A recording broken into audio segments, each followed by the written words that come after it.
Hi guys, my name is Cheyenne Van Laningham, and I know we've talked a lot about strategies and we've said a lot, but there's always more to add. You can never have too many strategies. Children learn differently, so you want to have as many as possible so you can try them and see what works for your student. One thing to always remember though is to be positive. Even with your ELL students, you need to be positive around them, especially so they don't feel overwhelmed because they already will be, and it's a lot of new information. So show them that you believe in them and just keep a good attitude the whole way through as best as you can, because it will be difficult and it's not going to come easy. But you just have to work hard and keep that good attitude the whole time.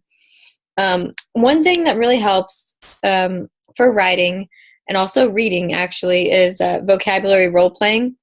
That's whenever you're going to have certain words students are going to act out so everyone has a full understanding of what that vocabulary word means. Now, once an ELL student sees, like, oh, this means running, or whatever the case may be, whatever the word is, they will be able to use that in their writing and know that they're using it correctly and not just putting random words that they've heard or mixed words into a sentence. So it's going to benefit them. And also it can connect to past experiences that they've had. Like, oh, I know what that is in my language, so that's what this means in theirs.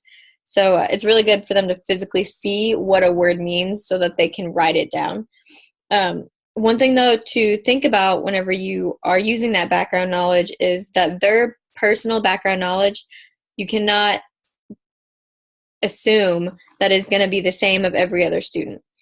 They grew up differently, most likely, and you can't just expect the same experiences for them as the other students. So make sure you're still thoroughly going through things to make sure that everyone has the same understanding and can try and be on the same level.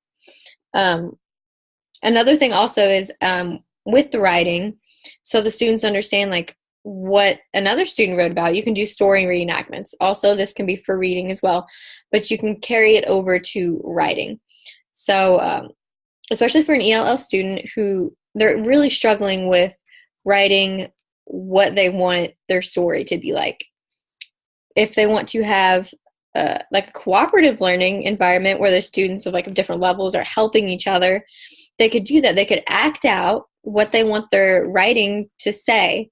And then with the cooperative learning, the students of the other levels are going to be there to help them and say, this is what this is, and this is how you say this.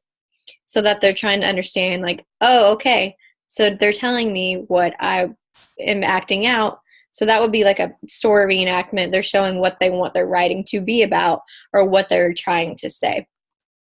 And another thing that I read about, and I've actually seen a lot of teachers do this in general, not just for ELL students, but making lists as much as possible because it's going to benefit them working on their writing skills, their spelling, and keeping them on track for where they need to go. And it's going to help a lot with the memory. And for the ELL students, it is helping them practice, even if it's just simple things like copying the homework that's on the board or oh, I have to do this, this, and this today, and that's going to be due at this time. So it's going to make it thorough so that they're understanding, like, this is a routine, this is what I need to do, which is another good thing to have is a routine for them. So they're finally getting used to things and feel more comfortable instead of, oh, I don't know what to do, I'm completely lost. So that's one good thing that you need to do. All in all, with like the cooperative learning, it's great. I mean, you can do it with many subjects for writing. Like I said, tying that in with like the story reenactment will really be beneficial for both the students, and also it's going to create the friendships that all the students are going to need, and you're going to want them to feel connected so that your students do not feel overwhelmed and feel lost. So they're going to finally have a connection. Even if they have different cultures or different backgrounds, they're going to find something in common from this. And it's all in all going to benefit your whole classroom. Just take into perspective that not all of them have the same background, but they do have a connection in some way, and they're going to find it on their own. You don't have to push it, but they will find it. And you can always help them find that if they don't.